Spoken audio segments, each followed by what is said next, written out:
Hi everyone. So we're going to go through one of the muscle adaptation case studies.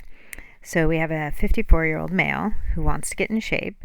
When you watch him walk, he sways from side to side.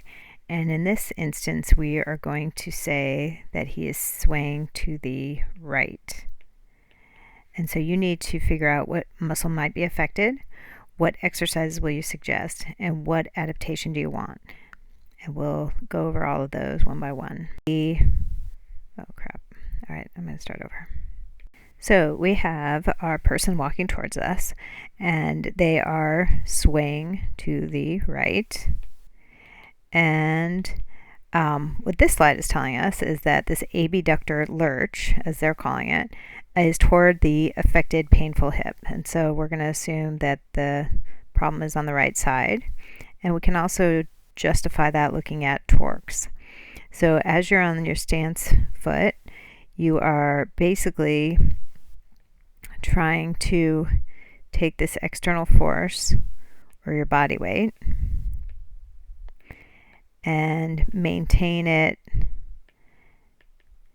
upright, right? So you have your external force, your external moment arm, and that is creating an adductor torque.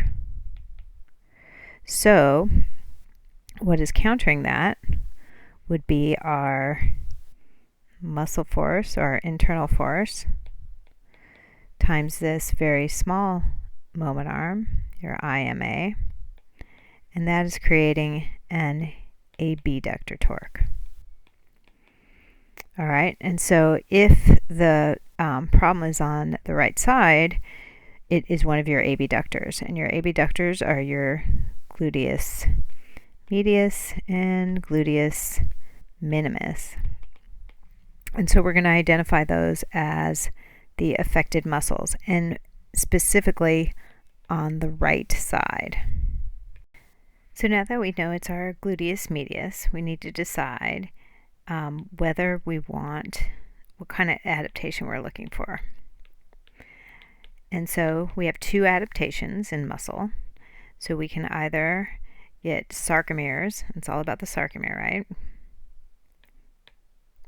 And we can either get sarcomeres in parallel, which would increase force production, right? And it would look something like this, a bunch of sarcomeres in parallel to increase that force. Or you can get sarcomeres in series. And if you remember, sarcomeres in series are end to end, like a train, and that is an adaptation to increase velocity. So for our person, they're weak because they're shifting. They don't have enough internal force to counter that adductor torque. So our adaptation we want is to build sarcomeres in parallel, or to increase the force of the gluteus medius and minimus. A way to look at that on a force length curve is that if we start here, right down here, for our gluteus medius, the number of sarcomeres in parallel, or your PCSA, you want to increase that value to increase strength or increase force production. So by increasing that PCSA, you're not affecting the length at all. That's staying the same, but you're increasing the number of sarcomeres in parallel and trying to achieve or raise the max force of that force length curve. All right, so now let's come up with some exercises. A very functional one that is basically being used when your foot is stationary, or it mimics kind of the stance phase when you need your gluteus medius to be strong and your minimus, is the hip hike. And so if we say this is the center of rotation of the hip that we're working in the frontal plane, the external load is going down, external force times this external moment arm,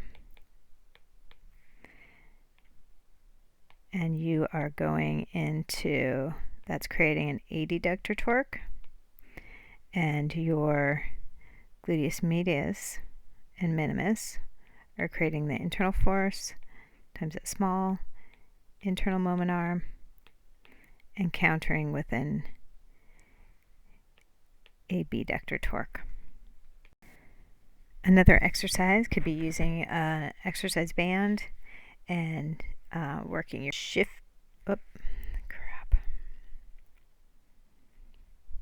gluteus medius and minimus. So we have the external force along the band. And we're working at this hip.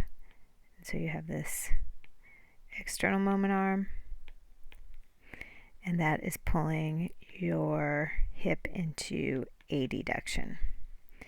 Then we would have our gluteus medius and minimus. So our internal force and our internal moment arm, and that is creating an abductor torque. All right, so I'm going to show you two ways, or two adaptations for this weak gluteus medius. All right, so we're going to look at the right hip joint on both of these. In this furthest right, you have your external force, which is your body weight, times your external moment arm, creating an adductor torque. And your gluteus medius and minimus have to create an internal force at that smaller internal moment arm to create an abductor torque. And since the gluteus medius is weak, your hip drops down, right? It cannot carry that load. Another way people handle that is you have your body weight acting down, your external force, times this external moment arm. However, since this external force is so large with this body weight, they shift their body weight over, or sway over, which decreases the external moment arm, decreasing the external torque, or that adductor torque, and basically requiring less force output out of the gluteus medius.